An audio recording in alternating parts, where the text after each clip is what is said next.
Sleep and your brain. Most of us inherently know how important sleep is. If you don't think it's important, ask a parent with a young child, oh, Johnny didn't sleep well last night, so he's a terror today, or she's a terror today. So we know, we just know how important it is. And when you get a good, solid night's sleep, how good you feel the next day, mentally, emotionally, spiritually, physically, cognitively, everything just gets better. So toward the end of this show, I'm going to give you a list of sleep ideas that you can do at home. It's a list of things. You're going to see this list.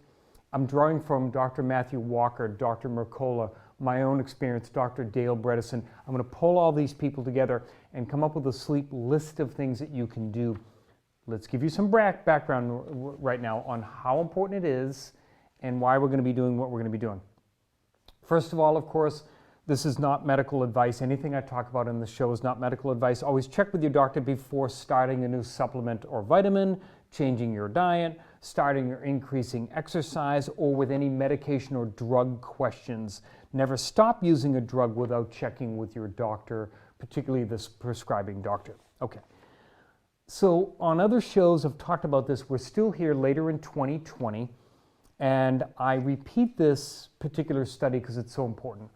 Go to Google and put in Harvard 2020 Decade Disease Free.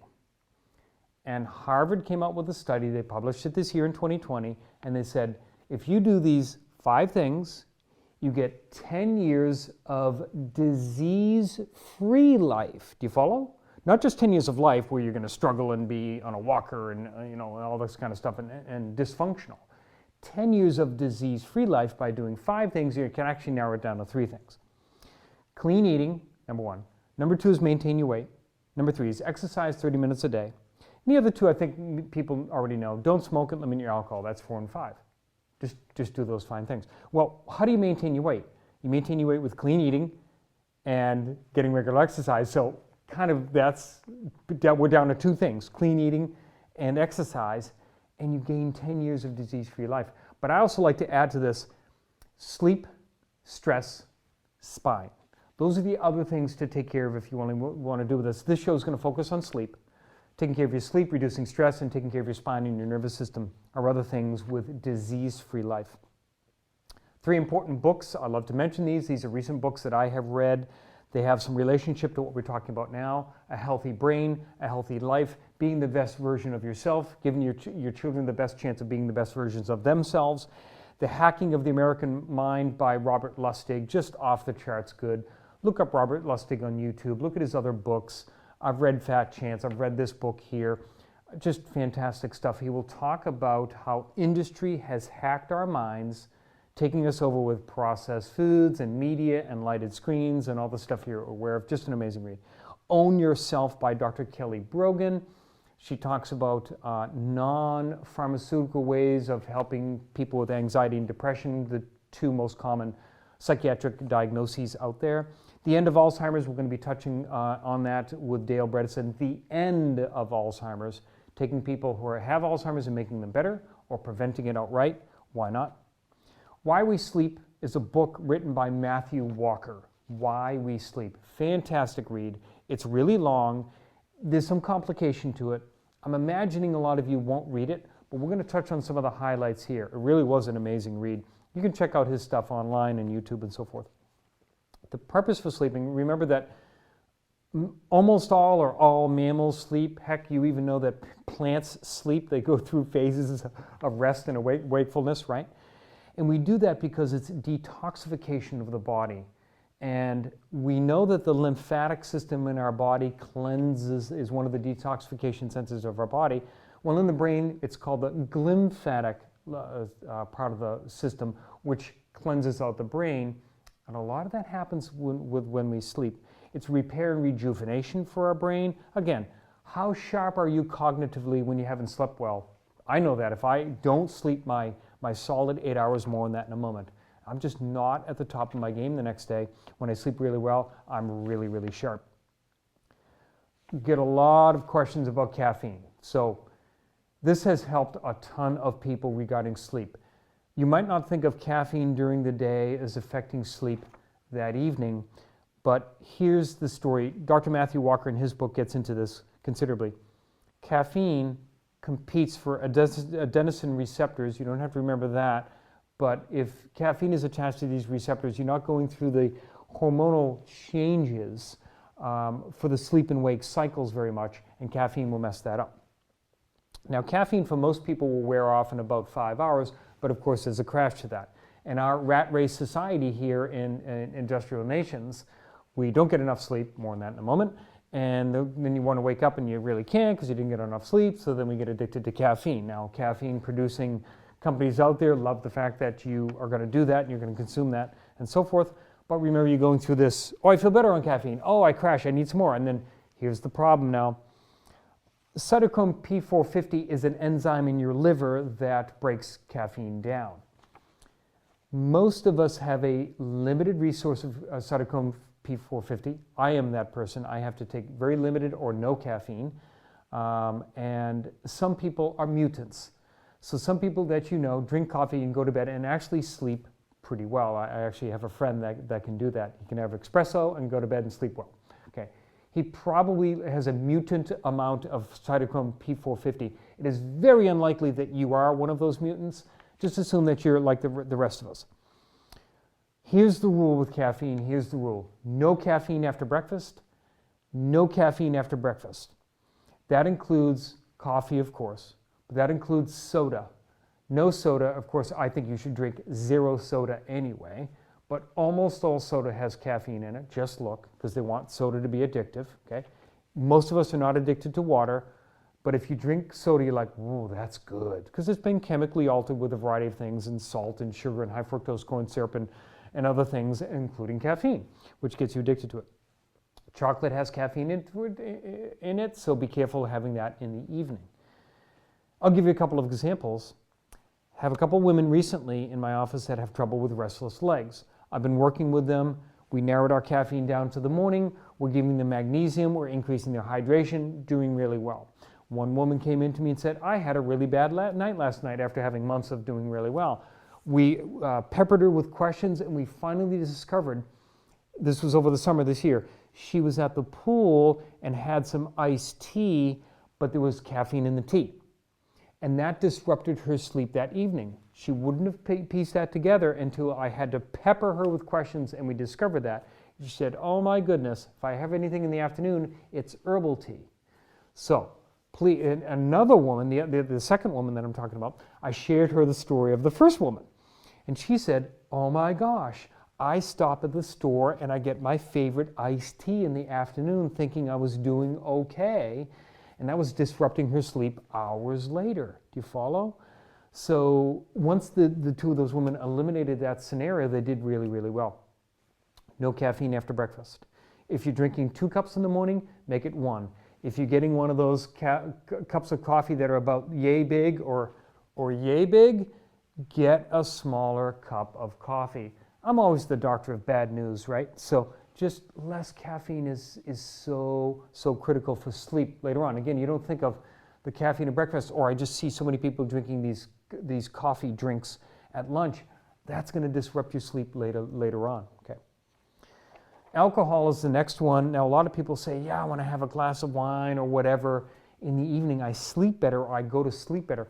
It's just simply not true. Dr. Matthew Walker talks about this at night. You might have the sensation that you go to sleep a little bit easier, but you're going to disrupt your REM sleep, and that's where the real magic is. It is clearly evident that alcohol disrupts that really deep REM sleep, that reparative rejuvenation sleep that we so very, very need. I'd like to talk about students for a moment. Going back many, many years to myself, I would, in graduate school and doctoral school, of course, like a lot of us, I would cram in during finals week and stay up and sleep 2 hours a night and get through the finals and then do it again the next night, and I would get strep throat and sick and everything else, and wonder why I felt terrible after finals week. And so a few things I realized is, number one, more studying during the semester before finals was a wonderful thing. It took me a while to learn that, the School of Hard Knocks. And the other thing is this is incredibly important. You as students would do much better if you have this chunk of information to go through before finals tomorrow. Well, again, if you did your preparation and you studied each day a little bit, that's how the brain works, each day a little bit. So come the last review on the night before your final exam or whatever big exam it is, it's a quick review, you've already got it down, boom, nice long sleep, and you perform well.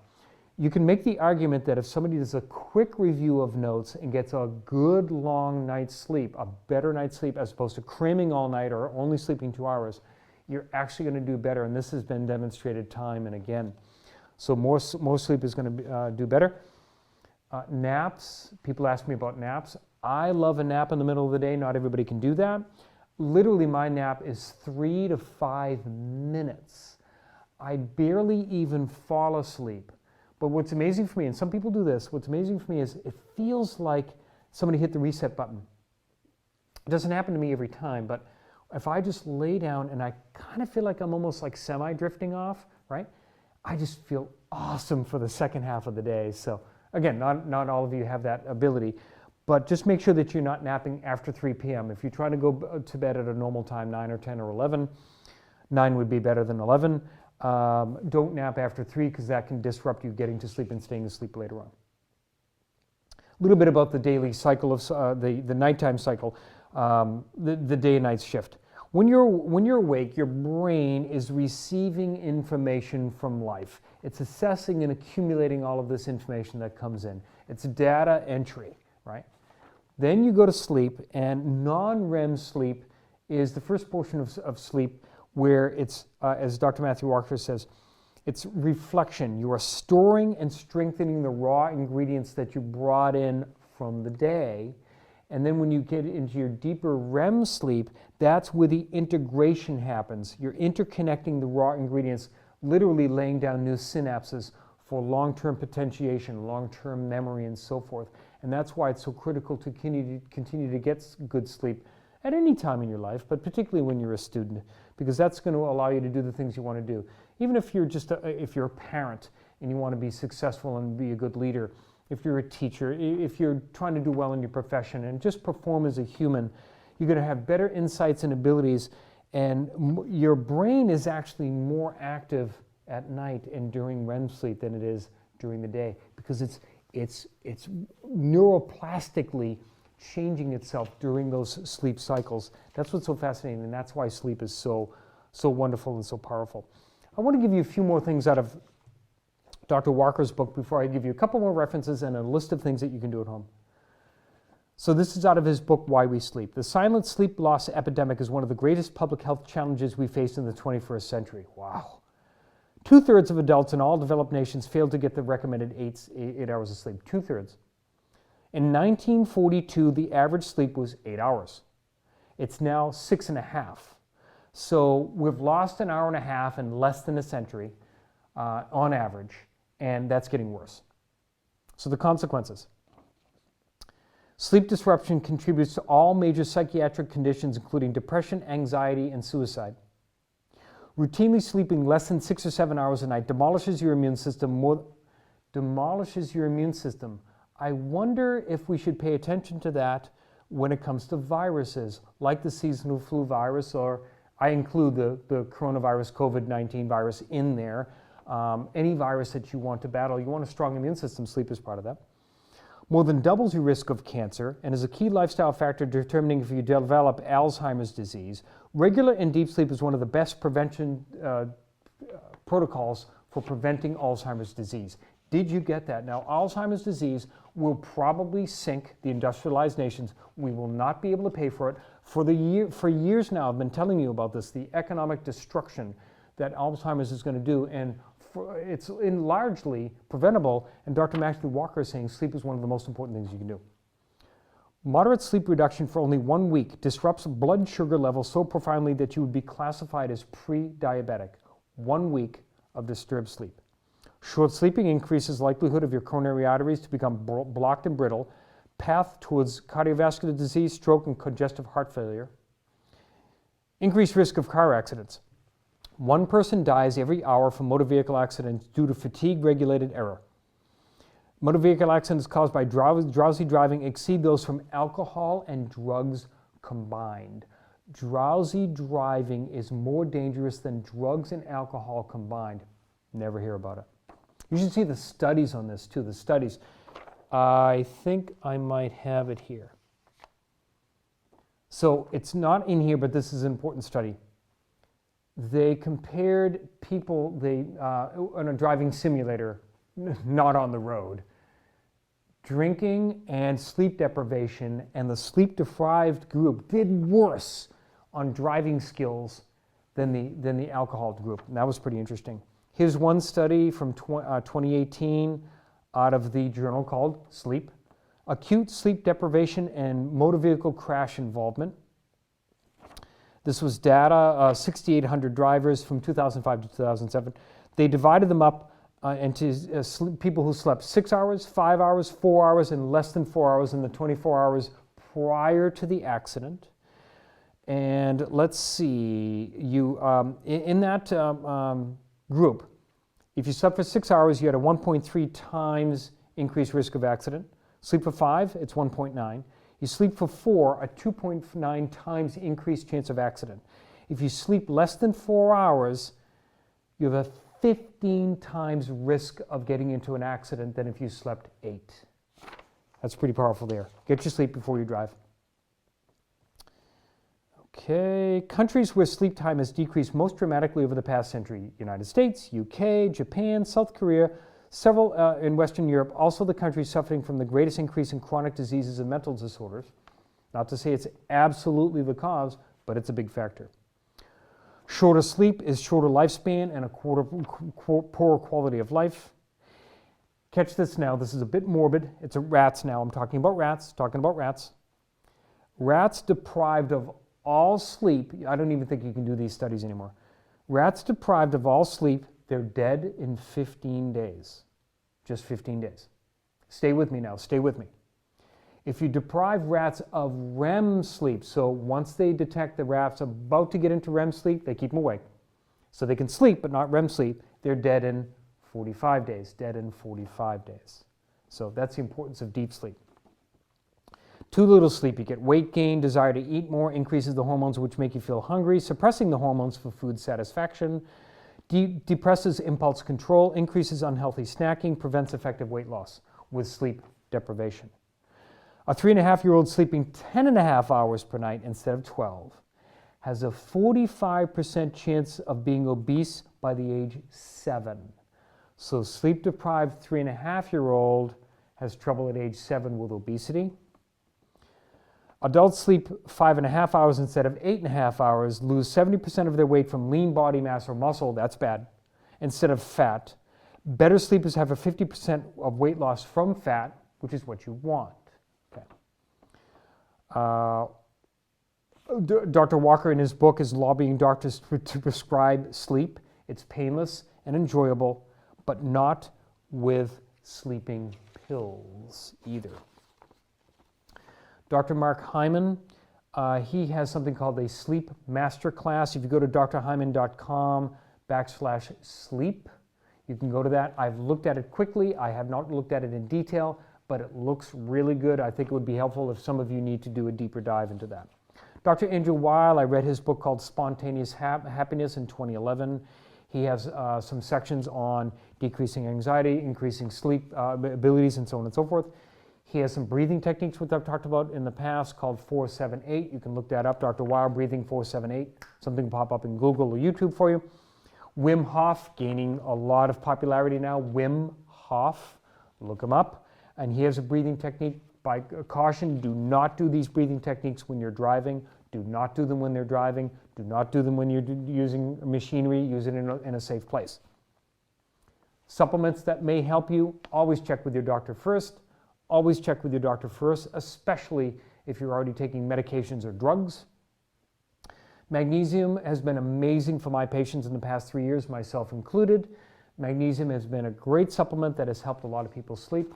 I have a lot of my patients that are under my care. We work with it, and most of them are taking magnesium in the evening because it not only helps with restless leg syndromes and heart arrhythmia, which is another muscle, but it actually helps the sleep cycle if we're settling down muscles.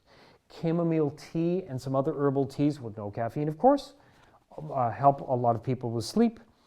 L-theanine, an amino acid, has helped some people. Again, you have to check with your doctor. You can do decaffeinated green and decaffeinated black tea. Take a look at that, make sure it's decaffeinated in a healthy way. Melatonin should be used very carefully. And by the way, melatonin has been shown, look this up, has been shown to help people with COVID-19 infection. And if I have my facts correct, President Trump, when he was getting treatment, part of his treatment regimen was melatonin. L-tryptophan, a precursor of serotonin, can also benefit some people. Check with your doctor. Okay, so here we are with our list. Here with the list. You can look at this list. I'm giving you an abbreviated list because, in fairness, I want Dr. Walker. Before they do the list, I want to share with you one thing. The list from Dr. Dale Bredesen in The End of Alzheimer's. The End of Alzheimer's. Here's a list of sleep here, and he's very big on sleep for people preventing Alzheimer's dementia and also treating it to make people better. Practice good sleep hygiene. Keep the room as dark as possible. You're going to hear that in a moment. Keep it as quiet as possible. Wind down prior to sleep. Go to bed before midnight. I think it should be earlier than that. Avoid exercise just before bedtime. Exercise earlier in the day will help you later on. Avoid blue light. More on that in a moment. Avoid stimulants such as caffeine after early afternoon. I'm saying no caffeine after breakfast. Keep the TV out of the bedroom. Yeah, that's important. Avoid heavy evening meals. That will keep you awake. Keep hydrated, but don't drink water so close to bedtime, right? So a lot of people I consult with, I think 80% of people are chronically dehydrated, the people that come into my office. I say front load the day. I have a video, go to my YouTube page.